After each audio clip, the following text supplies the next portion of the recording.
Ding, Ding, ding. Bach to the rescue. How a rich dude who couldn't sleep inspired the greatest music ever. By Tom Angleberger. Illustrated by Elio.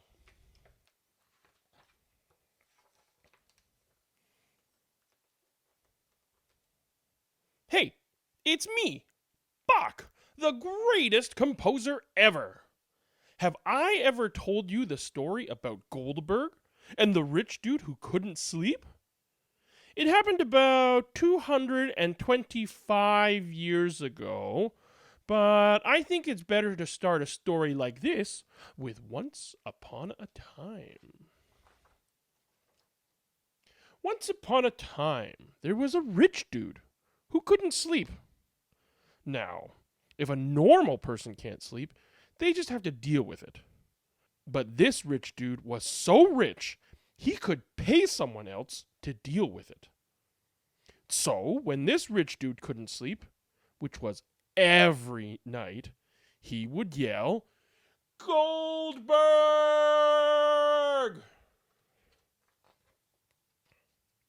Goldberg was the rich dude's personal musician. I told you, this rich dude was rich. He even had his own musician. And if he wanted to hear a song at 3 o'clock in the morning, then Goldberg was supposed to play it. Unfortunately for everyone, Goldberg lived in the basement. So the rich dude had to yell, "Goldberg!" really loud. Even worse, Goldberg was hard to wake up because he was still tired from being woken up the night before, and the night before, and so on. So the rich dude had to yell really loud. And when the butler woke up, he would yell too. And when the maids woke up, they would yell too. "Goldberg! Get out of bed, Goldberg! Wake up already!" And when the rest of the village woke up, they would all yell too. "Goldberg, wake up, you dumb dope! Dang that Goldberg!" Finally, Goldberg would sort of wake up. And the butler and the maids would push him up the stairs to the rich dude's room. "You called, sir?" "Goldberg, I can't sleep. Play me some music." Now, if Goldberg played the flute or the harmonica or something, that would have been okay. But Goldberg played the harpsichord. A harpsichord is basically what they used for a piano before the piano was invented.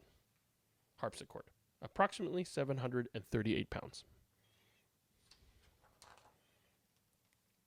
Now, the rich dude didn't want to get out of bed, so the maids had to carry the harpsichord up the stairs to his bedroom. "Daggum Blanche, this piano must weigh 738 pounds. "It's a harpsichord, Mabel. Pianos haven't been invented yet." By the time they got the harpsichord up the stairs, Goldberg would have fallen asleep again. But the rich dude was still wide awake. "Goldberg, wake up!" So, finally, Goldberg was ready. The harpsichord was ready. The rich dude was ready. And the town was grouchy and grumbly.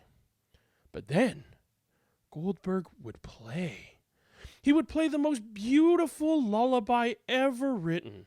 And he would play it very beautifully because he was a really good musician after all. And the villagers would stop grumbling and they would say nice things about him as they drifted off to sleep one by one. Soon the whole town was happily asleep until Goldberg! What? That dodo blew it again! Goldberg's mom.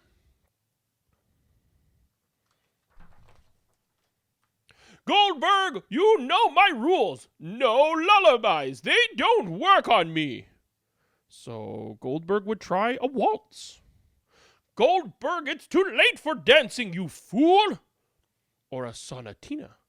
Too slow, or a minuet? Too fast, or a toccata? Too toccatly?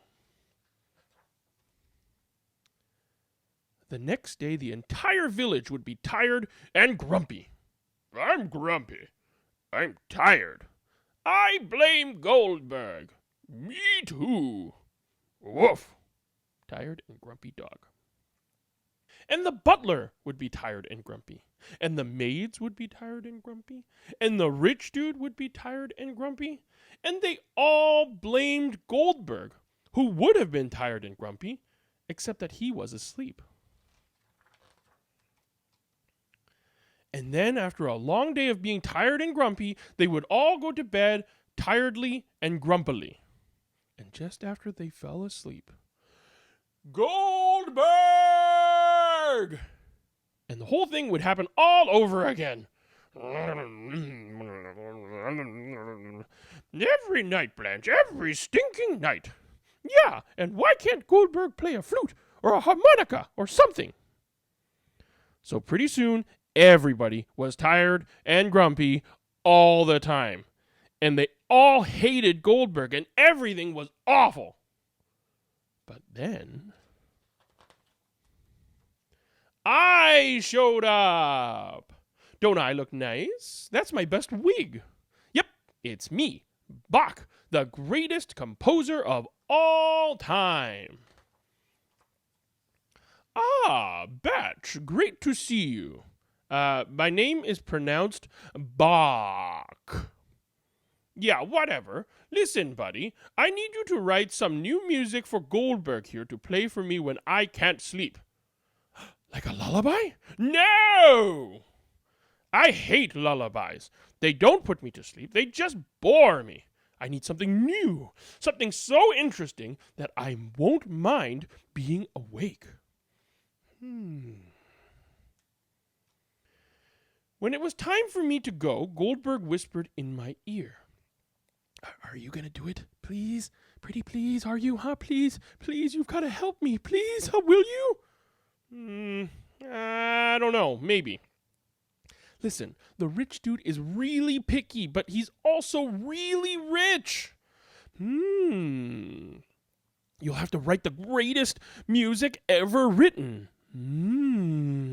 He'll pay you a fortune if you can do it. Oh, I can do anything. I didn't have time to compose anything right then, but being a wonderful person, I promised to help. I can't wait to get out of here. Everyone's too tired and grumpy. Bye-bye. In the village, time passed slowly. Every day. Goldberg! Any mail from Bach yet? And every night. No, Goldberg, play something else. And everyone just got tireder and grumpier. But I hadn't forgotten about Goldberg and his little problem. So I took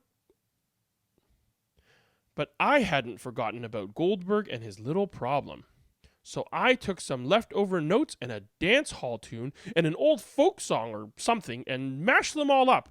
And it was the greatest music ever written ever. And I stuffed it all in an envelope and sent it off.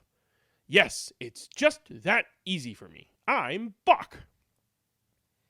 To rich dude who can't sleep, tired and grumpy town, attention Goldberg. Goldberg, it's here. When they opened up my letter, they found 32 little pieces of the greatest music ever written ever. Actually, it's only 31. I used one of them twice. Don't tell anybody. Goldberg locked himself in the music room all day to study the music. Oh, this stuff is nuts. It's too many notes, and some of the notes have these little squigglies that mean they're really 3 notes, and Goldberg, aren't you ready yet? And that night, he played it, and the villagers liked it. Oh, this is the greatest music ever. I just love number 3. Yes, me too. I'm tired, but no longer grumpy. That Bach is really amazing, and so is his wig. I like number 18 the best. 18? Not bad, but number 31 totally rocks. So beautiful, I'm getting sleepy. I like the way Goldberg plays all of them. He's such a wonderful son. And the butler liked it. And Mabel and Blanche liked it. You know, Mabel, it's like being in a thunderstorm of notes. Right, but they don't make big messy puddles. Instead, each note falls into just the right spot in my brain. And most importantly, the rich dude liked it. Ah, Goldberg, it's wonderful. The next day, the happy and well-rested villagers had a parade and carried Goldberg and his harpsichord through the village in triumph. Goldberg slept through the whole thing. And that was how the greatest music ever written, was written by me, or something like that.